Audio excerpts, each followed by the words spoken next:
Well, Patriotic Front presidential candidate Brian Munduvile and Mukandila have taken President Hakainde Hichilema to court. So they are seeking to have pretty much blocking Hakainde Hichilema from contesting the 2026 elections. So they say Munduvile asks court to bar Hichilema from contesting 2026 general elections. And that's an article which people are reacting. Stephen Edwards, they say, I don't know, I did not know that he is a comedian as well. So referring to Mundi, saying the grounds of that application are not holding any water. That's according to a layman there. Let's see the context in which he wrote that. So according to details, they say Patriotic Front presidential candidate Brian Munduvile, yes, presidential aspirant Brian Munduvile has filed a petition in the Constitutional Court seeking to bar President Hichilema from contesting the 2026 general elections, arguing that he has violated the oath of office and breached the Constitution.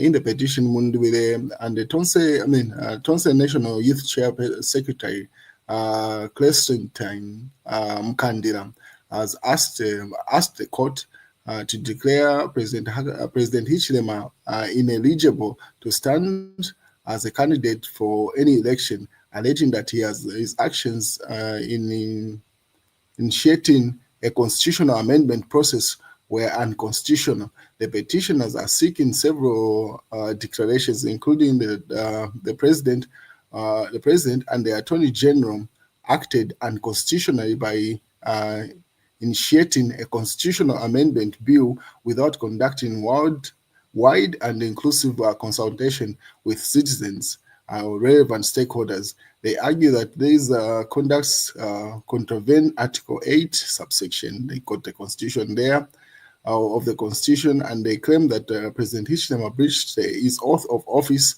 to protect and uphold the Constitution, and that this breach disqualifies him from seeking re-election as a Republican president. The petition cites the previous matters, Mukandila and Munia Zulu versus Hakainde Hichilema and the Attorney General of 2025, then they quote the case number, in which the Constitutional Court was asked to determine the legality of government's decision to amend the Constitution without broad public consultation.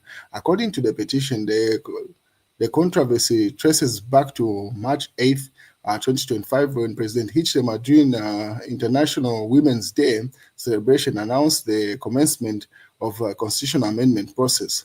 The Attorney General, through the ministerial statement delivered by Justice Minister Princess Kasune, later confirmed that the draft of the proposed amendments had already been produced and was expected to be tabled in Parliament. Subsequently, on May 28, 2025, government published Bill number 7 of 2025 in Government Gazette and outlining the process of the amendments.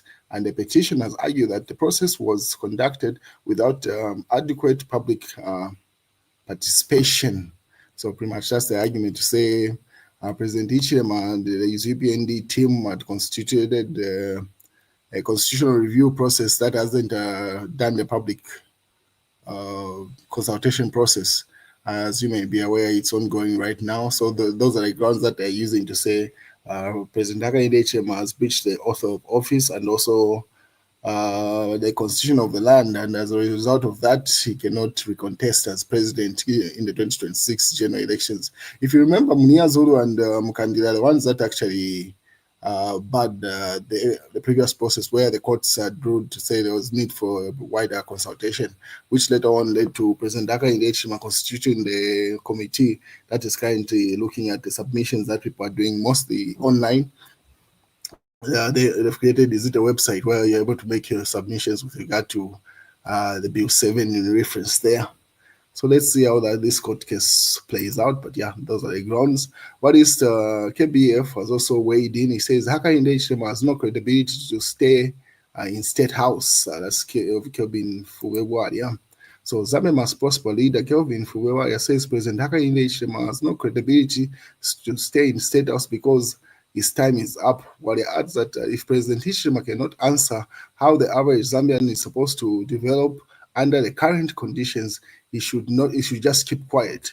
KBF was responding to President Hichilema, who was urging Zambians to shift from the culture of constant complaining to one of action. President Hichilema said many citizens miss out on opportunities right under their noses because they focus on much of complaining.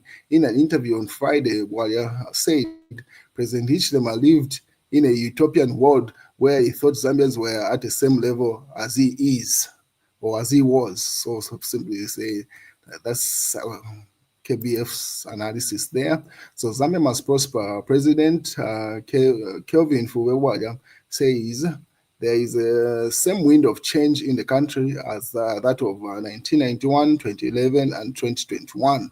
So he says the same wave that was experienced in those times when there was a change of government, that's exactly the situation on the ground as things prevail right now when Hakainde Hichilema is president. And a number of people are disgruntled, that's according to KBF. And then he further on finishes up that article explaining as to why. Well, in other news, Holy East self-proclaimed prophetess still 2-month-old baby. So that's in the Real Times. And then Jera's wife kills herself. And then they attach an image of President Hakainde Hichilema attending the inauguration ceremony in Tanzania with, in the center, that should be Mozambican president there in attendance. Still a debate. And then that's Times of Zambia. Remain peaceful. Hakainde Hichilema implores Tanzanians aggrieved with the outcome of last week's pause. So part of his speech is what is being quoted in the Times of Zambia there, President Hakainde Hichilema's speech. What is news diggers carried as the headline says, opposition condemn Hakainde Hichilema for congratulating Tanzanian president over disputed elections.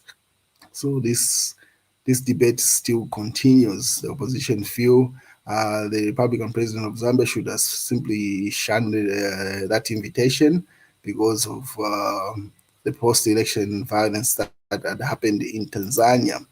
What is 5 billion kwacha for farmers? Government secures fund to fast-track farmer payments. As you may be aware, it's we're about to get into the rain season, so probably that's the payment for the previous sale of maize that farmers had done in the previous season. And that's the news, ladies and gentlemen. Have a beautiful day.